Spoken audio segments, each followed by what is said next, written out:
एक पति पत्नी ने देखा कि उनके पड़ोसी अचानक से जल्दी जल्दी सामान पैक कर रहे हैं और घर छोड़कर भाग रहे हैं। हैरान होकर वो दोनों भी बाहर निकले तो देखा पूरी गली के लोग ऐसे भाग रहे थे जैसे दुनिया का अंत आ गया हो। जेसन को अभी तक समझ नहीं आया कि हो क्या रहा है, लेकिन सावधानी के लिए उसने सोचा कि अपने परिवार को लेकर शहर से बाहर निकल जाए। रास्ते में कुछ अजीब हुआ। वही पड़ोसी जो भाग रहे थे अब वापस लौटने लगे। माहौल और डरावना हो गया। जेसन का परिवार घबराने लगा और थोड़ी ही देर में उनकी गाड़ी ट्रैफिक में फंस गई। तभी पता चला कि शहर से बाहर जाने वाला अकेला रास्ता सेना ने ब्लॉक कर दिया है। ऊपर हेलीकॉप्टर उड़ रहे थे और ऐलान कर रहे थे कि अचानक शहर में संक्रमण यानी इन्फेक्शन फैल गया है, इसलिए सब लोग तुरंत अपने घरों में लौट जाएं। जेसन को समझ आ गया कि अब वो लोग पूरी तरह से फंस चुके हैं। अचानक आसमान से पत्थर जैसा कोई ऑब्जेक्ट गिरा और चारों तरफ धूल का गुबार फैल गया। उसी वक्त दो फाइटर जेट गरजते हुए शहर की तरफ बढ़े। सबने डर के मारे देखा कि बमबारी शुरू हो गई है। बेथ तुरंत समझ गई कि अगर वो आदेश मानकर घर लौट जाते तो अब तक मारे जा चुके होते। जेट अब सड़कों पर भागते लोगों की तरफ मुड़े। सबको साफ हो गया कि सेना उन्हें बचाने नहीं बल्कि खत्म करने आई है। बेथ ने दूर पहाड़ी पर एक स्कूल देखा और परिवार को तुरंत वहां चढ़ने को कहा। दूसरी बार बमबारी शुरू हुई, लेकिन किसी तरह वो लोग ब्लास्ट से बचकर स्कूल तक पहुंच गए और बंकर के दरवाजे पर जोर जोर से दस्तक देने लगे। जैसे ही जेट्स की आवाज पास आई, भारी दरवाजा बंद हो गया और उन्होंने राहत की सांस ली। पर असली डर तो अब शुरू हुआ। आखिर ऐसा कौन सा वायरस था कि सेना ने इतनी भयानक कार्रवाई शुरू कर दी? जेसन का परिवार कुछ समझ नहीं पा रहा था, लेकिन कम से कम अभी उन्हें शरण मिल गई थी। बंकर के अंदर सिर्फ एक्सपायर्ड डिब्बा बंद खाना था जो 3 लोगों को कुछ समय तक जिंदा रख सकता था। लेकिन बेथ का चेहरा फीका पड़ गया। दरवाजा बंद करते वक्त उसकी हथेली कट गई थी। क्या वो पहले ही संक्रमित हो चुकी थी? जेसन ने इसे नजरअंदाज किया और लोहे की जंजीरों से दरवाजा कसकर बंद कर दिया। अब उन्हें कुछ दिन यहीं छिपकर रहना था। लेकिन बंकर की जिंदगी आसान नहीं थी। रोज वही बासी खाना और पुराने कुएं का गंदला पानी। टाइम पास करने के लिए वो ताश खेलते और लुका छिपी। दुनिया से कटे हुए उन्हें लगने लगा जैसे वक्त रुक गया है। सबसे पहले उनकी बेटी बोर और बेचैन होने लगी। पापा, हम यहाँ कब तक रहेंगे? छोटी बेटी ने मासूमियत से पूछा। जेसन के पास कोई ठोस जवाब नहीं था। बस इतना कह पाया, जब वायरस चला जाएगा और जिंदगी फिर से खिलेगी तभी हम बाहर निकलेंगे। लेकिन उन्होंने कभी सोचा भी नहीं था कि ये इंतज़ार 300 दिनों तक खिंच जाएगा। बेटी अक्सर वेंटिलेशन डक्ट से जुड़ी शीशे जैसी रिफ्लेक्टर से बाहर झांकती, लेकिन हर बार सिर्फ जली हुई राख, वीरान जमीन और मौत सी खामोशी दिखती। धीरे धीरे उसे लगने लगा कि शायद अब वो सचमुच दुनिया के आखिरी लोग हैं। बेथ उसे दिलासा देती, हो सकता है तुम्हारे दोस्त भी कहीं छिपे हों, ठीक हमारी तरह।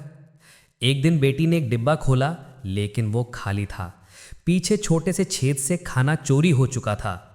बेथ ने बाकी सामान देखा तो पता चला 12 डिब्बे पहले ही खाली हो चुके हैं, यानी पूरे 2 हफ्तों का राशन गायब।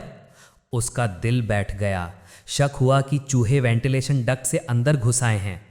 बेटी का उदास चेहरा देखकर जेसन ने हिम्मत दी, चिंता मत करो, अगर खाना खत्म हुआ तो मैं ऊपर जाकर और ले आऊँगा। उस रात जब बेटी माँ के साथ खेल रही थी, तभी पीछे से हल्की आवाज़ आई। एक चूहा फिर अंदर घुस आया था और डिब्बा चुराने की कोशिश कर रहा था। गुस्से में जेसन ने चाकू उठाया, लेकिन वो तेजी से भागा और छेद की ओर दौड़ा। जैसे ही वो निकलने वाला था, बेथ ने झपट कर उसे पकड़ लिया। लेकिन तभी बंकर में जलने की तेज गंध फैल गई। चूहे ने तेल वाला लैंप गिरा दिया था। तापमान अचानक बढ़ा और फिर लैंप फट गया। मिट्टी का तेल चारों तरफ फैल गया और आग की लपटें उठ खड़ी हुई। बेथ ने पर्दा फाड़कर आग बुझाने की कोशिश की, जबकि जेसन पत्थर के नल से पानी लाकर लपटों पर डाल रहा था। जान तोड़ मेहनत के बाद आग बुझी। जब उन्होंने बेटी को ढूंढा तो वो बिस्तर के नीचे छुपी हुई थी और रिफ्लेक्टर की तरफ देख रही थी। वेंटिलेशन डक्ट से धुआं बाहर निकल रहा था, जिससे उनकी लोकेशन सामने आने का खतरा था। जेसन ने फुसफुसाकर कहा, शायद रात का धुआं धुएं को छिपा लेगा। तीनों रात सहमे रहे। खुशकिस्मती से उस रात कुछ नहीं हुआ। सुबह जब जेसन ने रिफ्लेक्टर देखा तो वो काला पड़ चुका था। धुआं निकल गया था, लेकिन डक्ट के चारों तरफ मोटी राख जम गई थी। इससे शायद छुपने में मदद मिल सकती थी। फिर भी उन्होंने साफ करने का फैसला किया। जेसन और बेथ ने दरवाज़ा खोला, कान लगाकर आवाज़ें सुनी और धीरे धीरे बाहर निकले। बेटी को अंदर ही छोड़ दिया।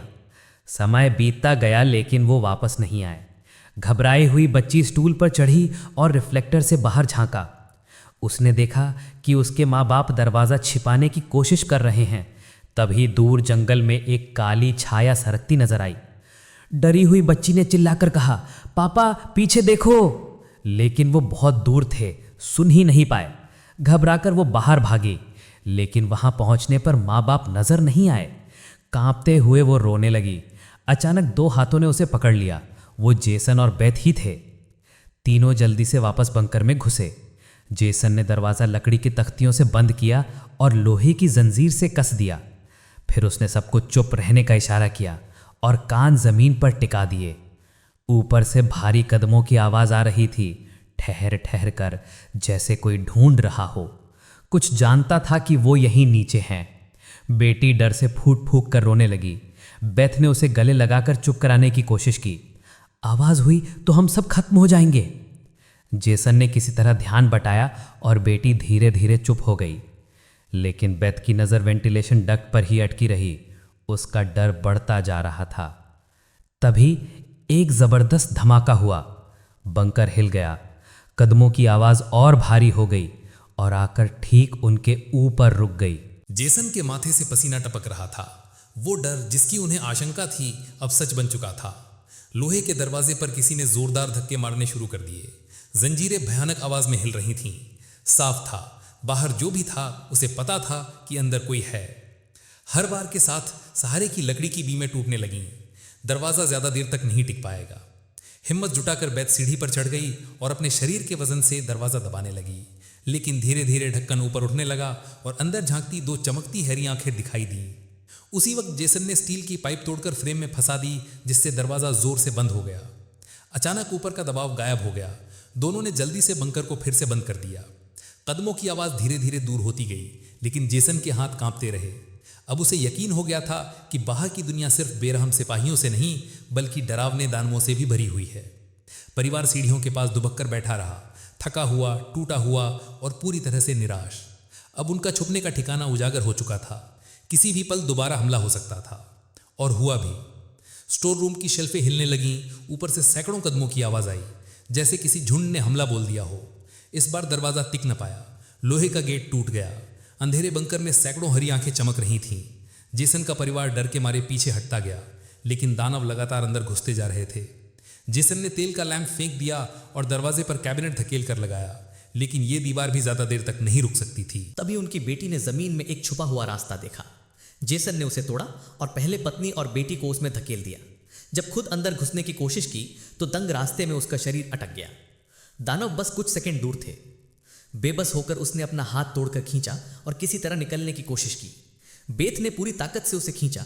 वो लगभग बाहर आ ही रहा था कि तभी आग के बीच से एक विशाल पंजे वाला पैर निकला और जेसन को पकड़कर वापस बंकर में खींच लिया।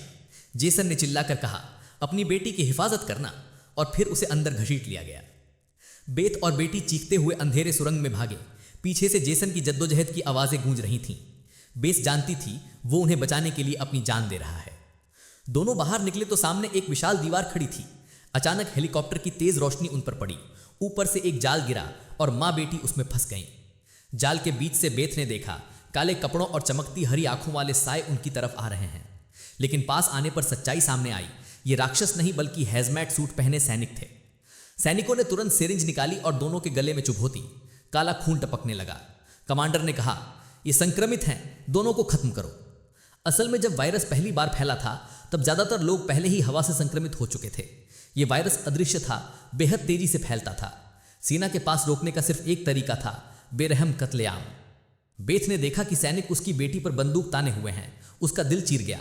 उसकी आंखों में गुस्सा भर गया और उसके चेहरे पर काली नसें उभर आईं। लेकिन इससे पहले कि वो कुछ कर पाती, एक सैनिक के गर्दन से खून का फव्वारा फूट पड़ा। वो था जेसन।